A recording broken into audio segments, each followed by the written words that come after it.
Great, hello everybody. We are here for the last hole of the expert tournament. This is hole number 9 we are going to be looking at. And you can see how my bag's set up. It's set up more for accuracy more than anything. So in terms of a ball, I don't know yet. I'll select a kingmaker just as I don't know which way the wind's pointed. We might be able to get a little bit more aggressive, and I will show you that aggressive shot if we get the opportunity. But aside from that, I'm going to be setting up for accuracy foremost. It'd be nice to, get the possibility for an Albatross here, but this is going to be definitely, the times that I have got this, I've gotten this 3 or 4 times, and the Albatross, even when I drive it to the last fairway, is very challenging. But I do want to say that we are going to be able to go to the last fairway. So I'm going to show you how to do that here. I do not need to do it with a kingmaker. But here you're going to see me essentially just use topspin here. The wind plus the counter. This is even in its own right too much ball. I'm going to have to take off. But here you can see, I'm kind of setting up. I'm going to go about 2.5 bullseyes. I'll kind of talk about what I just did there in a second here. Here you see me taking off some power, and I'm going to do a full hook. And I'm just trying to kind of land it in that leftmost fairway.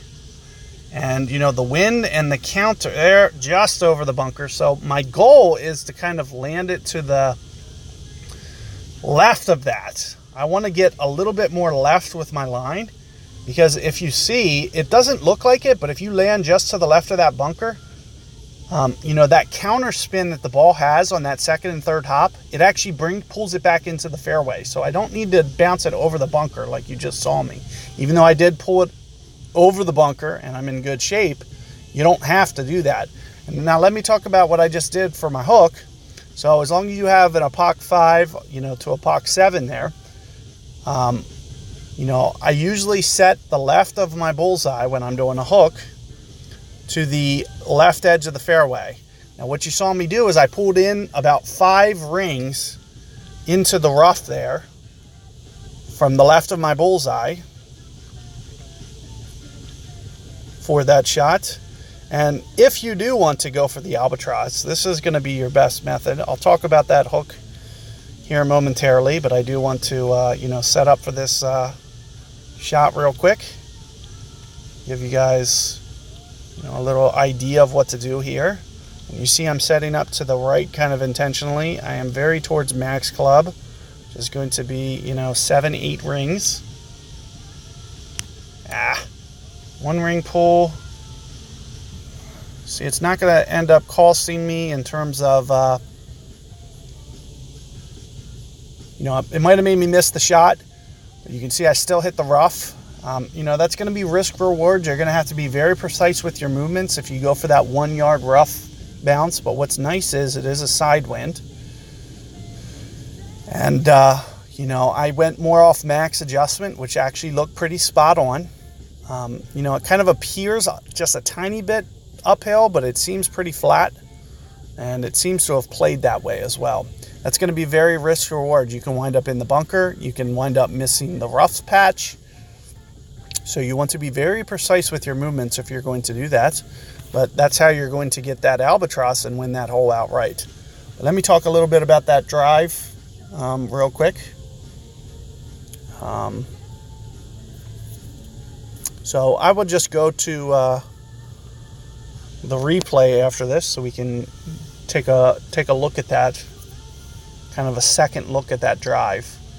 The goal for me is going to be to land it even a little bit more left of where I just did on my first spot. Well, on my first hop and second hop. And you can see I did it more with straight top spin. That's going to give the ball a lot of front momentum.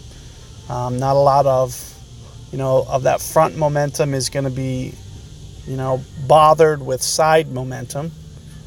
So you're going to see the ball go, very true when you do it like that.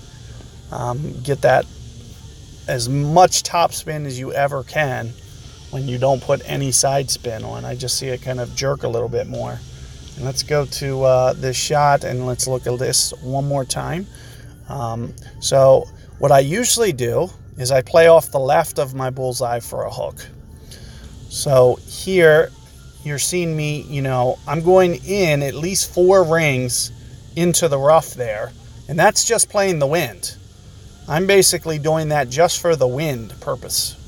And here you're going to see me max hook it and full top spin it, no side spin. And, you know, I just kind of wanted to see where I left, but you could see I had much more that I could land that ball right. So I'm going to get a little bit more aggressive next time I play it. Instead of going 4 rings into the rough, you know, off the left of my bullseye, let's take another look at it. You know, when you see me setting up here, I'm about 4 rings into the rough. You can see 4 rings that are into the rough. And then I go 2.5 targets from that point. It's relatively spot on. You know, it landed very centered as to where it should. I was just kind of being a little scared with the way that I was doing it. But there you can see, look how much I have to land that to the right. And that's going to be my goal. Now, it doesn't look like, you know, I have a lot of room left to hit that, but I assure you I do. I've landed left of that bunker at least once or twice. And what you see happen when it lands over to the left of that bunker is it just feeds its way back towards the fairway. It kind of hops back towards the right, plus all this counter spin. So when you hit a hook like this, those second and third hops always kind of come back against the hook. Usually not the first hop, but the second and third start to counter. So this hop usually kind of bounces kind of straight, and then you can see, you know, those hops are momentum to the right there on those second and third hops. So that's what you're looking at there for a hook shot. And you can see power isn't really the issue. You're going to be able to do that with extra mile. You're going to be able to do it with Thors. You're just going to need a good amount of topspin. I'm going to recommend at least, you know, a POC 5 if you want to go about it that way. And like I said, you can land it to the right of the bunker, or to the left of the bunker, sorry, and spin it back right. And you don't even have to put side spin to the right to do it. You just need top spin. It'll work its way back. If you do the shot right, you'll see what I'm talking about. It'll come back into the fairway. The first time I hit this shot, that's the way I did it. I didn't even realize that it was going to come back, but it came back. And then that's how I learned about that shot to begin with. Here you're just seeing me be a little bit cautious because I wanted to make sure foremost for a video for you guys that you at least see a fairway hop. So you can kind of see, you know, get your bearings set the first time and then get a little bit more aggressive in later attempts. But good luck with that one. As you can see, I kind of set you up. Still went for the Albatross opportunity. Had I not hit the great ball, might have actually had it. So good luck with that hole, guys. And I'll be on the lookout for, you know, pro, rookie, masters. They'll be coming up here momentarily. So, you know, good luck on you guys' rounds, and be on the lookout for more content. See you guys later.